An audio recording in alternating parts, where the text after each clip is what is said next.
This may look like something from science fiction, but it might hold the key to our future energy supply. Researchers here are trying to replicate the light and heat of the sun using 149 lamps as big as cinema projectors. This is for an LED solar simulator system, a sun simulator that is LED, an LED light so huge that it would simulate the sun.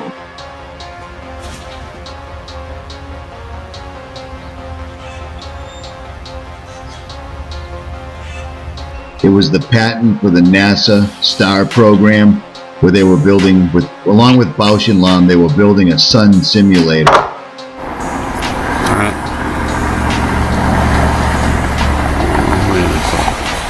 That was strange too.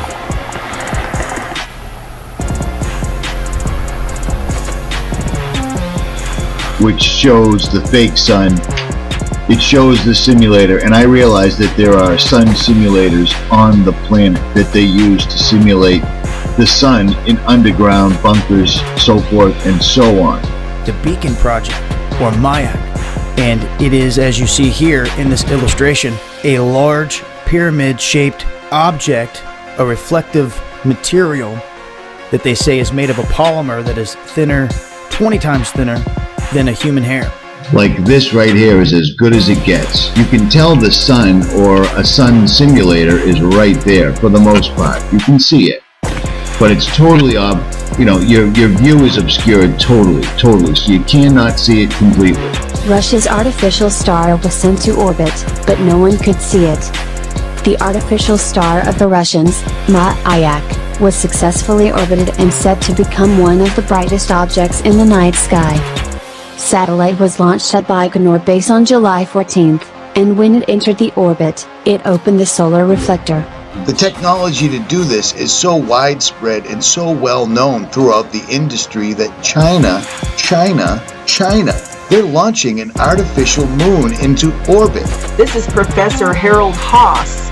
There he is holding a little LED bulb, giving his TED Talk back in 2011. Professor Harold Haas introduced the Li-Fi technology. This is not just a sun simulator.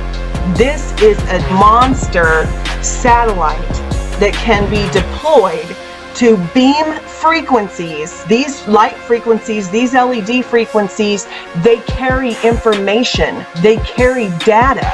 It's the pride of Professor Bernhard Hofschmidt. He showed me how it all works.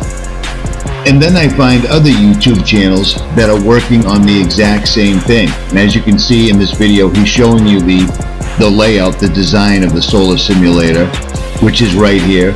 It's all the same paperwork, so we're all on the same page, no pun intended. But he has got pictures of the sun, much like the ones we showed you back in March, but these are way better.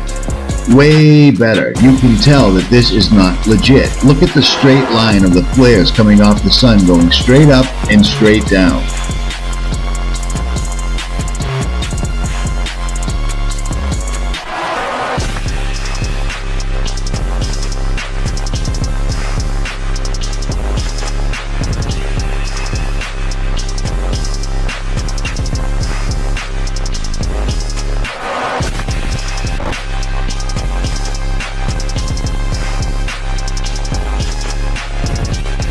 Researchers from China's Hefei Institutes of Physical Science reported its fusion reactor reached 100 million degrees Celsius, over 6 times the temperature of the sun's core. The reactor is called the Experimental Advanced Superconducting Tokamak, also known as the EAST.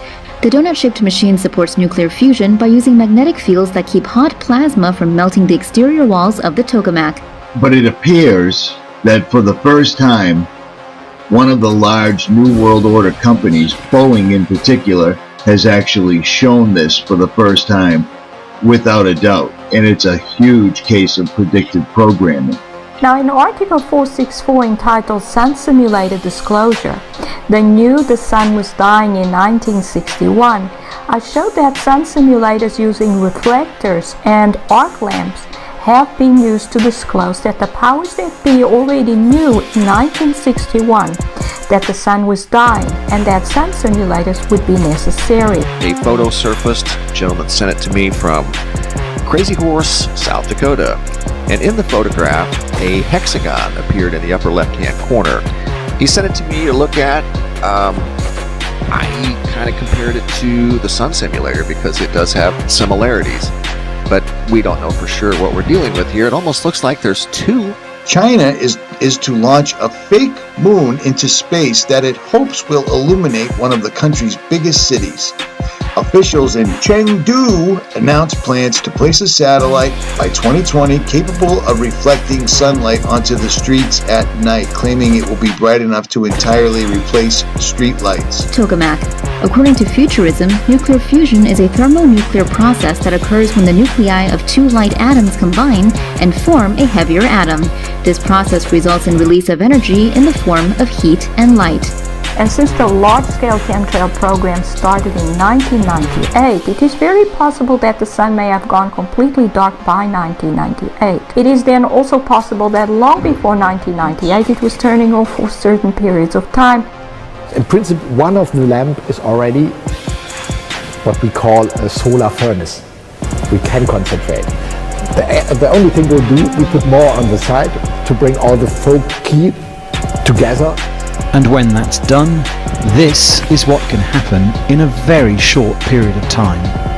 To give you an idea of exactly how much heat these lights can produce, this 20mm thick piece of aluminium was exposed to the light of just 30 lamps for just a few minutes, and as you can see, it burned right through. And in his video, he shows how you could use a magnifying glass to obscure an object. See that red ball? Well, with this shield in place, you can't see it at all. And I got a funny feeling that's exactly what they're doing. It explains an awful lot. You see the red ball? Well, if you move the glass a certain way, you can't see it at all. And that's what they're doing to us right now. They've already done it. They have been beaming these frequencies at our brains and over our nations for a long time. People have been taking these pictures in our skies for a long time. This is happening. These satellites are deployed over our heads. It may well still take many years before the research being done in Jülich brings a tangible benefit. But here, they believe using light to generate heat to combat global warming is the way ahead. Dominic King, Al Jazeera, Jülich.